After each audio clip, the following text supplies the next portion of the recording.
Hi అండి, అందరికీ నమస్కారం. మరి ప్రతి నెల వచ్చే కృష్ణపక్షంలో చతుర్దశిని సంకష్టహర చతుర్థి అని మనం జరుపుకుంటాం కదండి.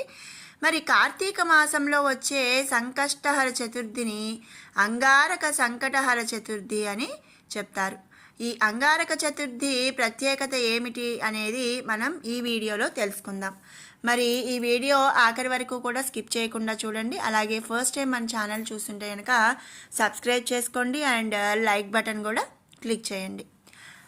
ఆది దంపతుల కుమారుడు సకల విఘ్నాలకు అధిపతి అయిన వినాయకుడిని పూజిస్తే అన్ని సంకటాలు కూడా తొలగిపోతాయి.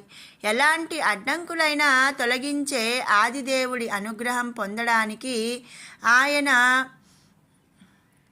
ప్రసన్నం చేసుకునేందుకు సంకటహర చతుర్థి అత్యంత విశిష్టమైన రోజు.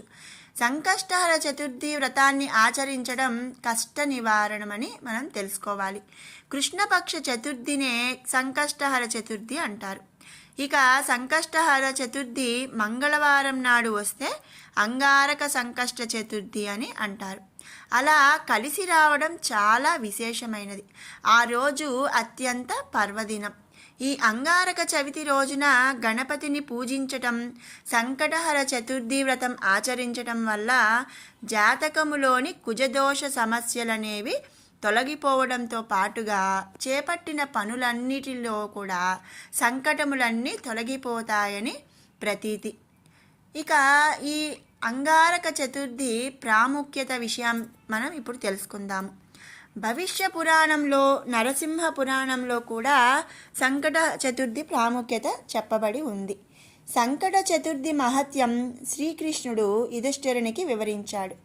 సంకట అంటే కష్టములు, ఇబ్బందులు, సమస్యలు. హర అంటే హరించేది అని అర్థం అన్నమాట. మనకు పేరులోనే ఉంది సంకటహర అంటే మన కష్టాలు, ఇబ్బందులు, సమస్యలను అన్నిటినీ కూడా హరించేది అని అర్థం.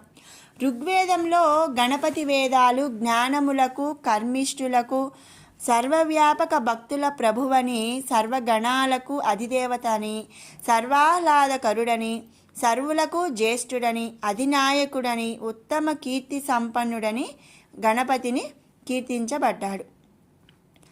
అయితే కృష్ణపక్ష చవితి అనేది, ఆ తిథి అనేది మంగళవారంతో కూడి వస్తే అంగారక చతుర్థి.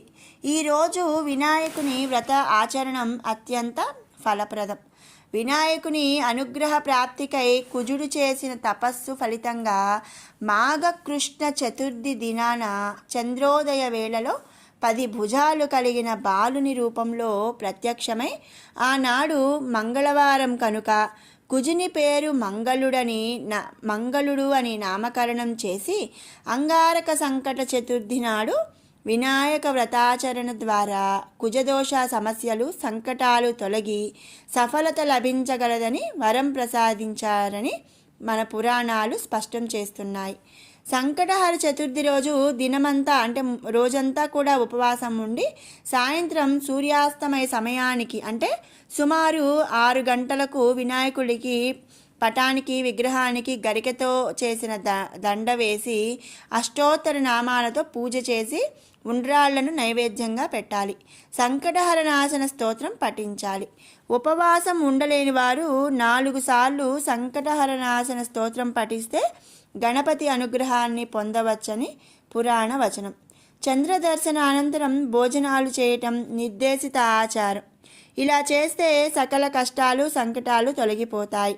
సంకటనాశకుడైన విఘ్ననాయకుని కృపకు పాత్రులు అవుతారు. ఇక గణాధిప సంక్షోభ చతుర్థి చరిత్ర అనేది ఇప్పుడు మనం తెలుసుకుందాం. గణాధిప సంకష్టి చతుర్థి చరిత్ర ప్రాచీన హిందూ పురాణాల్లో మూలాధారమై ఉంది. శివుడు మరియు పార్వతీదేవి యొక్క కుమారుడైన గణేశుడు తన భక్తులకు ఆటంకాలను తొలగించి జ్ఞానాన్ని మరియు విజయాన్ని ప్రసాదించే దేవతగా గౌరవించబడ్డాడు. సంకష్టి అనే పదానికి కష్టాల నుండి విముక్తి అని అర్థం.